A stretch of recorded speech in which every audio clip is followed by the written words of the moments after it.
chapter 6, verse 15. Excuse me, start at verse 14. When you have it, say amen. Read as follows. Make thee an ark of gopher wood. Rooms shall thou make in the ark, and shall pitch it within and without with pitch. And this is the fashion which thou shalt make it of. The length of the ark shall be 300 cubits, and breadth of it 50 cubits, and the height of it 30 cubits. A wonder shalt thou make to the ark, and in a cubit shall thou finish it above. And the door of the ark shall thou set in the side thereof with lower, second, and third stories shall thou make it. Verse 22. Thus did Noah, according to all that God commanded him, so did he. Let me bow our heads. Father, in the name of Jesus, Lord, we thank you right now. God, I ask right now you forgive your man servant.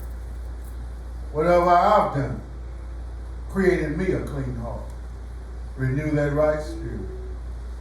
God, you know all about us from the beginning of time. Now, Lord, it's preaching time. And I can't preach till you bring forth the preacher. We love you and we adore you. In Jesus' name we do pray. Amen. Amen.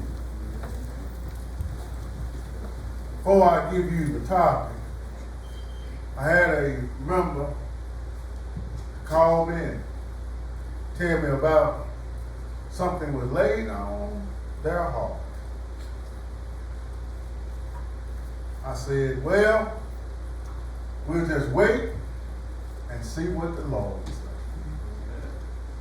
So last Sunday, the Lord didn't say it. I kept praying about it and praying about it and praying about it. I want you to know it was confirmation to preach this sermon on yesterday. It rained all day long. I said, Lord, I need a sign. It rained all day long.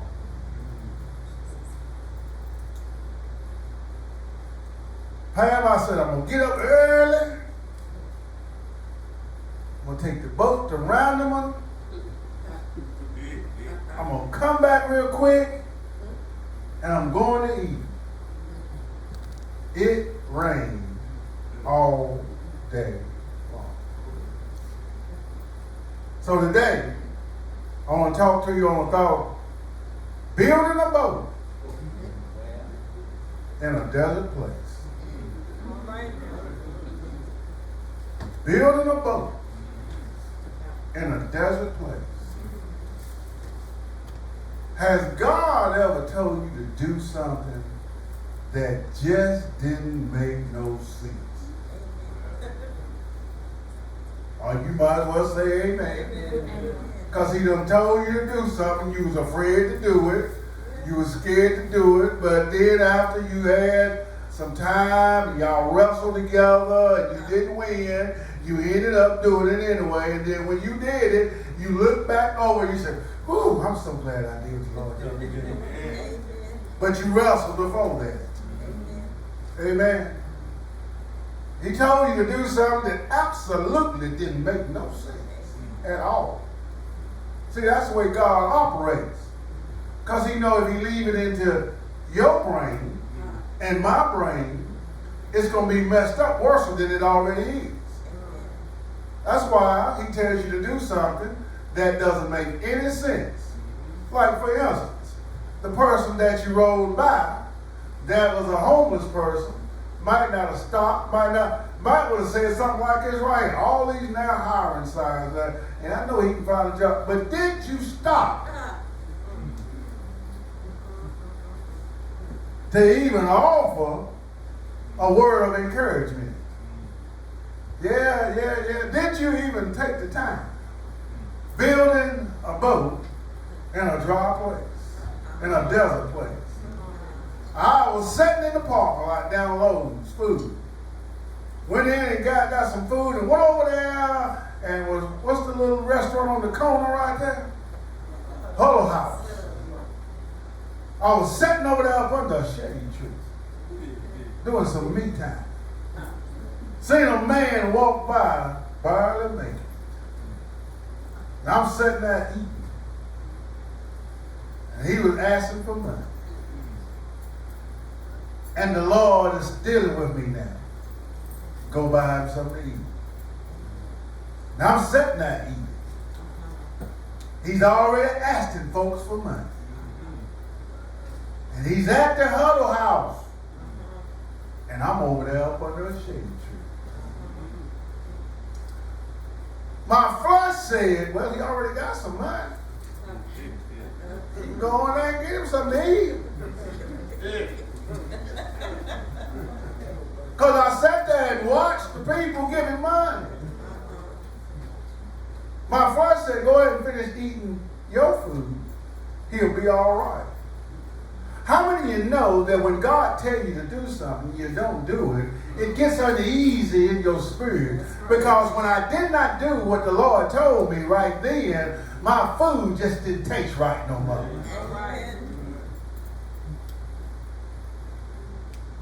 Don't you know I ended up going with him in the restaurant, ordered his food, gave him some money to buy his next meal, and watch this, and tipped the waitresses too. Building a boat in a desert place. It was dry. It was a dead situation. You see, you don't know what it done for him and the waitresses. You just don't know. All I know is that God blessed me on down the line. Oh, he already done fixed that. Building a boat. Why would you build a boat in the desert? Why would you do that? Why would you build a kite and the air ain't even the boat? Why would you go fishing and there ain't no water?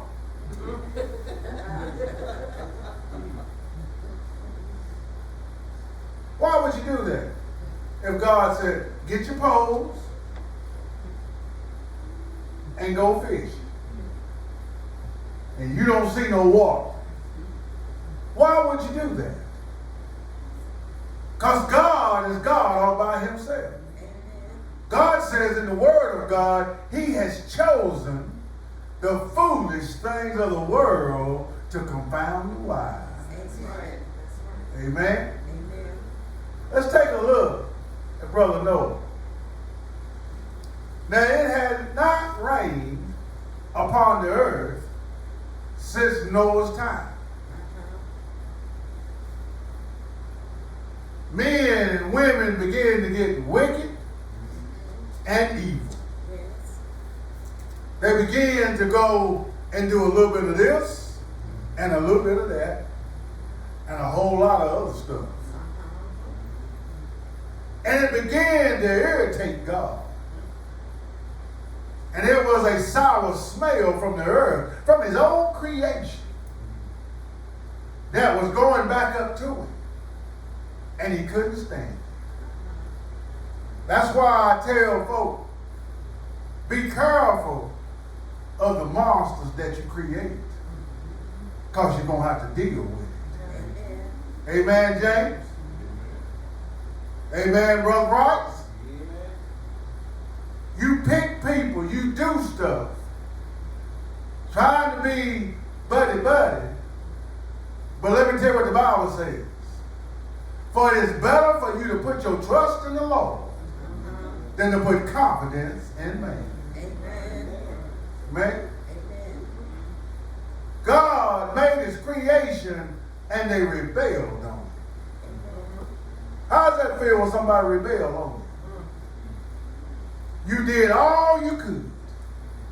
You helped them. You got clothes for them. You got water for them. You paid the light bills. You did all this stuff, and then they turned on you and act like they don't know you.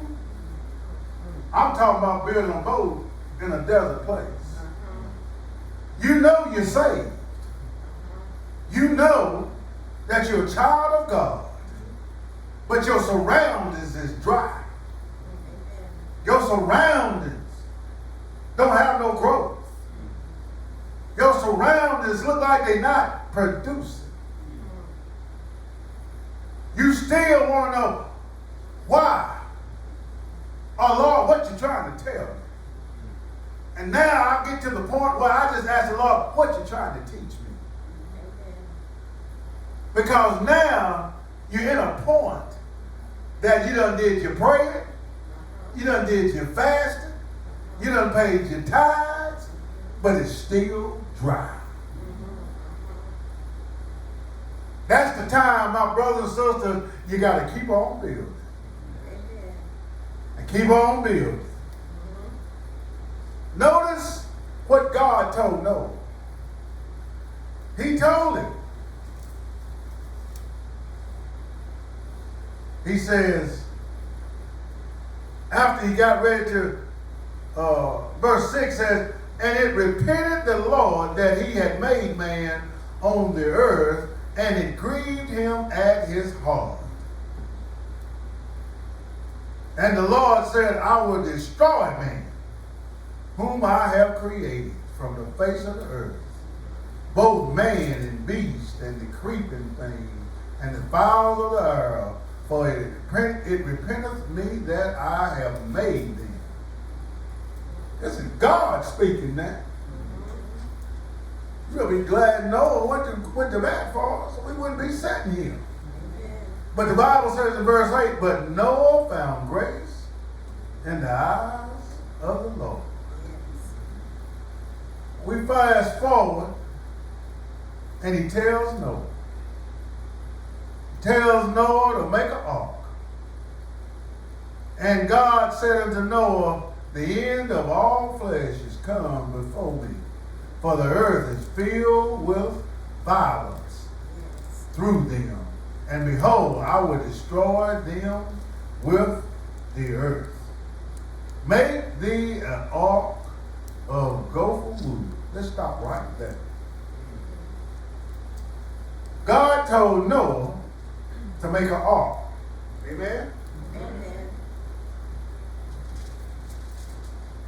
Laverne and I had the opportunity to go to Kentucky to see a replica of the ark. What a humongous building or vessel. It was an ark, not a boat. An ark contains. You say a boat contains. Let me read this right here. The ark was as long as a 30-story building is high. 450 feet. That's more than 3 football fields. Matter of fact, and it was about 75 feet wide, 45 feet high.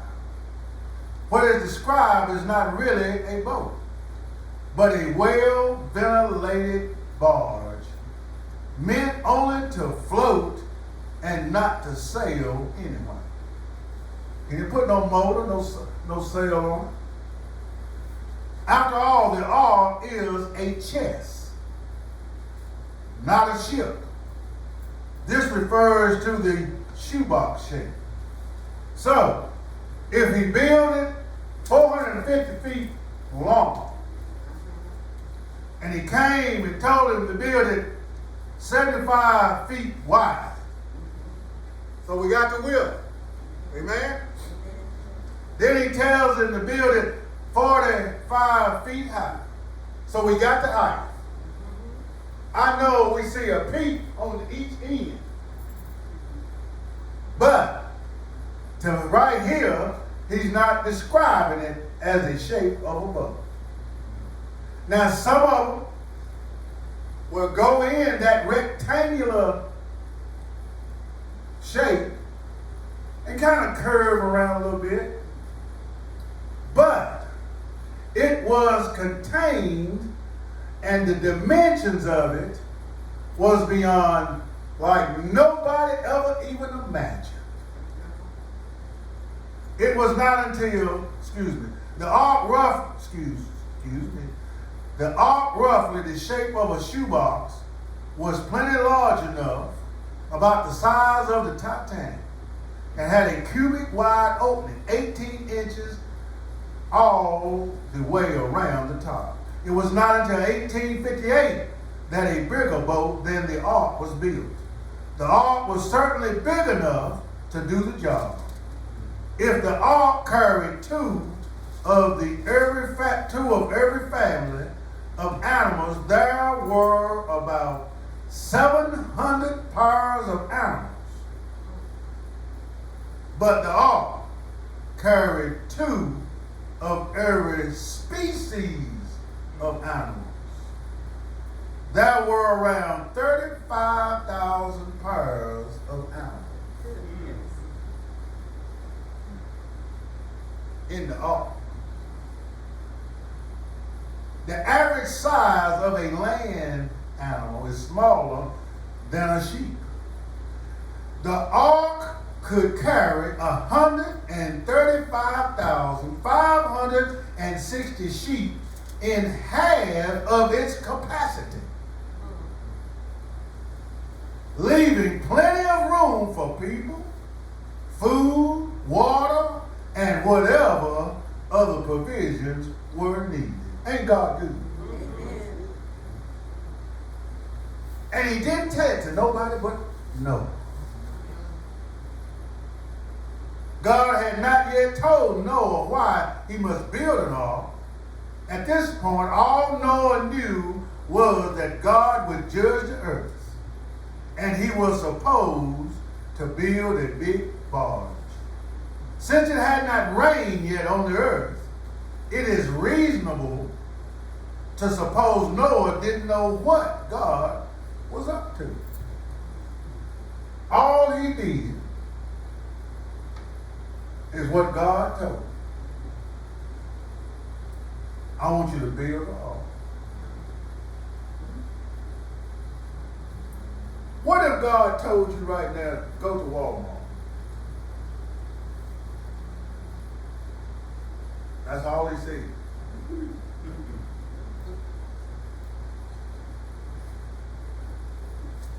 Well, let me fool somebody. Shalia, God told you to go to Walmart.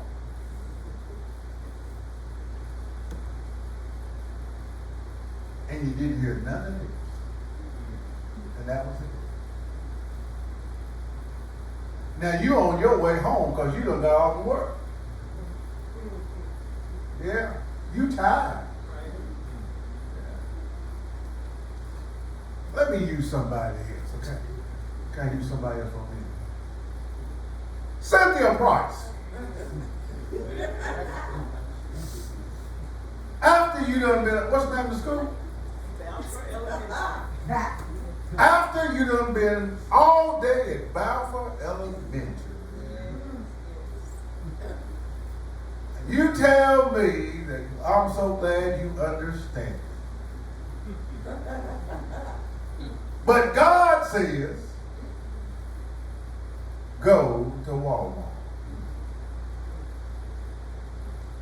And in your mind, you think about all what you done been through that day. You probably done told them kids to be still all day long. Sit down and behave. Get over there and act like you got some sense.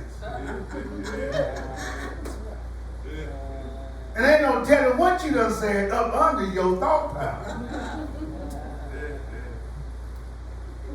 And now you tired, frustrated, ask Laverne. You tired and frustrated, ask Pam. You tired and frustrated? What, any more teachers? Catherine, you tired and frustrated? Valencia. Oh, yeah, got a new teacher in the house.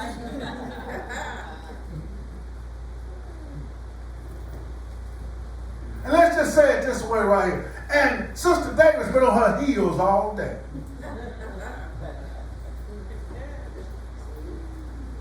And God says, go to Walmart. And you want to go home.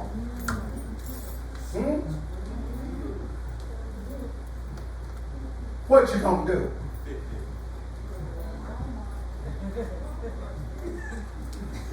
Oh, you going to Walmart. I promise you that. I don't care how much you try to turn the steering wheel to the left, or turn it to the right, or give it the signals, or either call Brother Price and tell him I'll be there in a minute.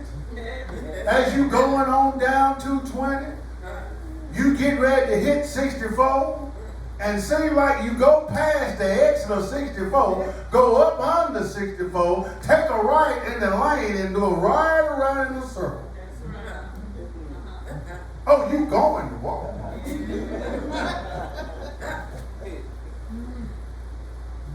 I don't care how much you fight God.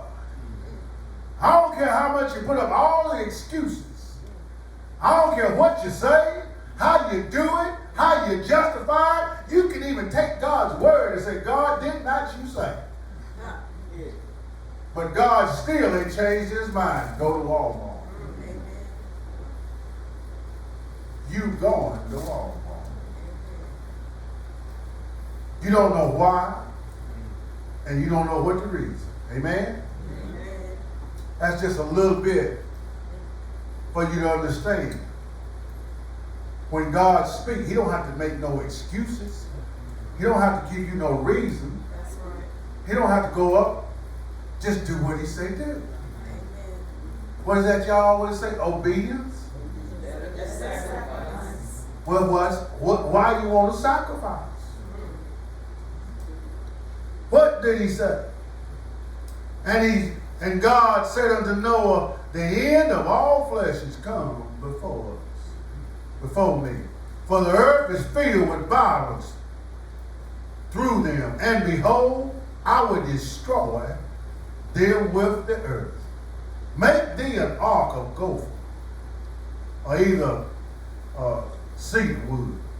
Rooms shall thou make in the ark, and shall pitch it within and without with pitch. That was taught. He never told him nothing else but how to make the ark. That's all he told him. Go to Walmart. You hear that every day. Go to Walmart.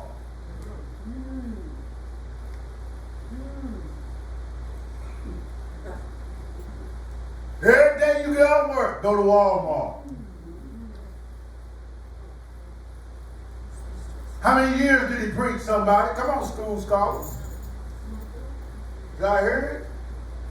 Preached 120 years. It's going to rain. Go to Walmart.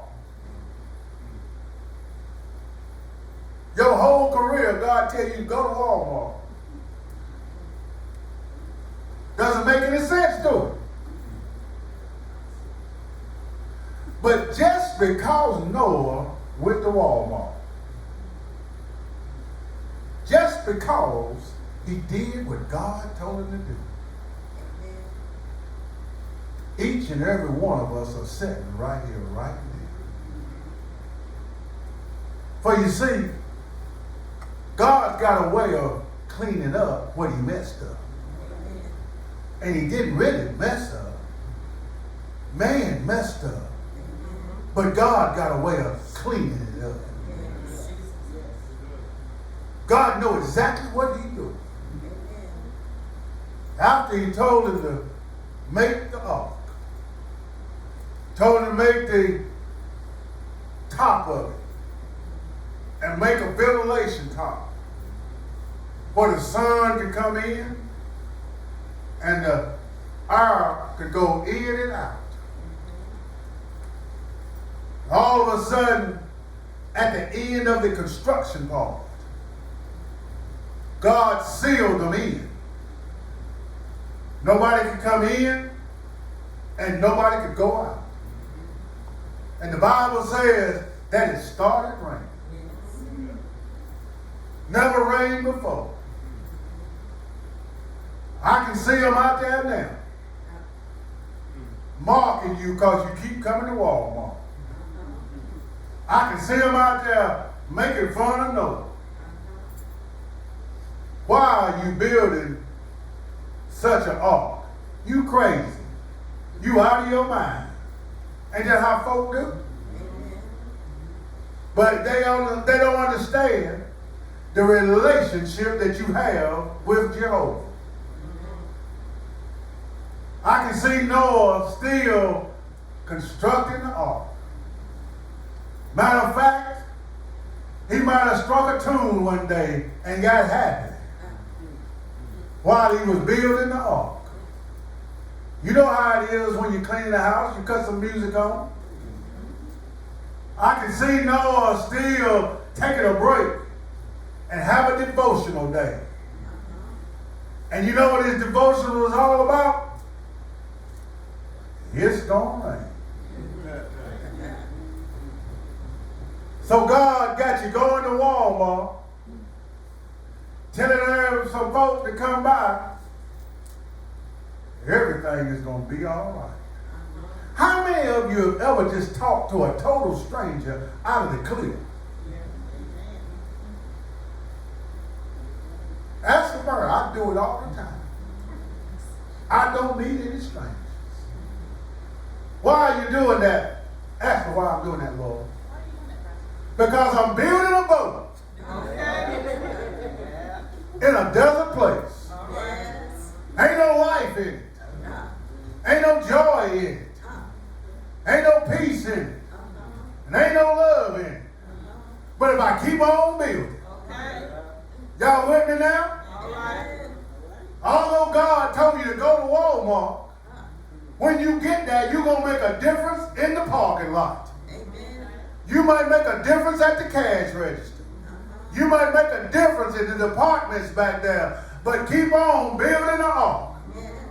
Well, I'm going to keep on preaching, telling somebody about Jesus is the way, the truth, and the life.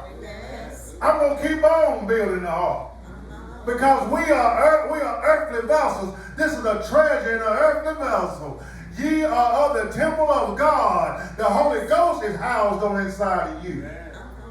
Yeah, when you go into a place, sometimes you don't even have to say anything. Because the anointing is penetrating in you so deep and so rich. All you got to do is walk by them. And they can feel a change coming on. They might look back and say, there's something about that person. Go to Walmart sometime. Not to buy anything. Just to show Jesus off. To let somebody see that there's a better day coming. Somebody might have been down there, had another hard day. But when you show up, because you building a boat, and one thing about the boat that you build, when God give you a task, ain't nobody else got that task. Yeah, when you get through building a boat, it ain't going to be like nobody else. It's going to be your own trademark on it. Signed, sealed, delivered by the King of Kings and the Lord of Lords. I've stopped by to tell somebody. When you meet this next person, they might have their head hung down. You ain't got to say a whole lot. Just walk by them and say, in the name of Jesus, everything is going to be all right. You ain't got to do a whole lot. Hey, how you doing today? I'll do it in a minute. Yes. I walk around and I just talk to folk, trying to tell them and encourage them. Yes. One of my reasons for doing that, because I'm tearing down racism. Yes. I'm tearing down different things that's going on in Randolph County. I might not can get everywhere, but I'm going to make a difference because I'm building a boat in Asheboro. Yes.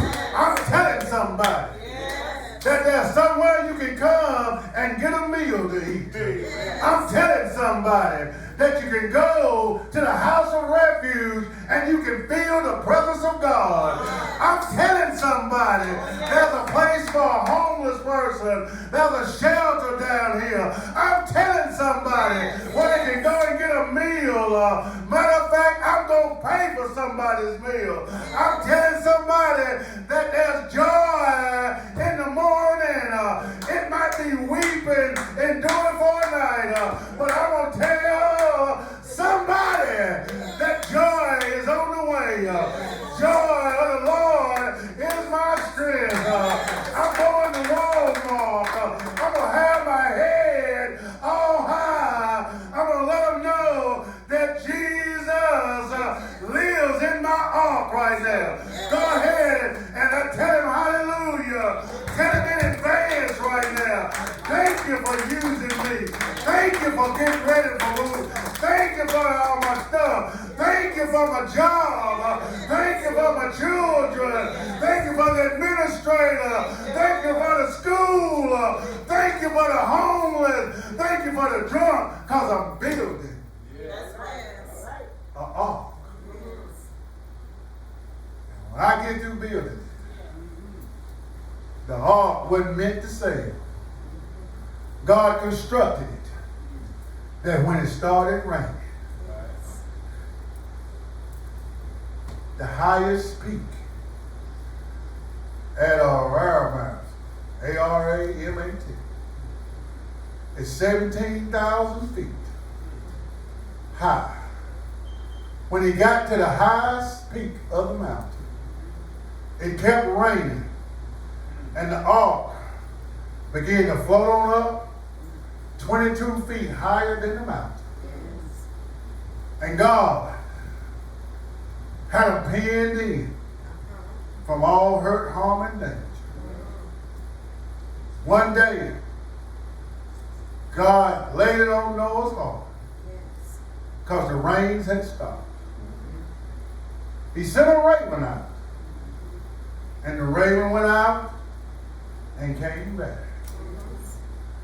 He sent a dove out.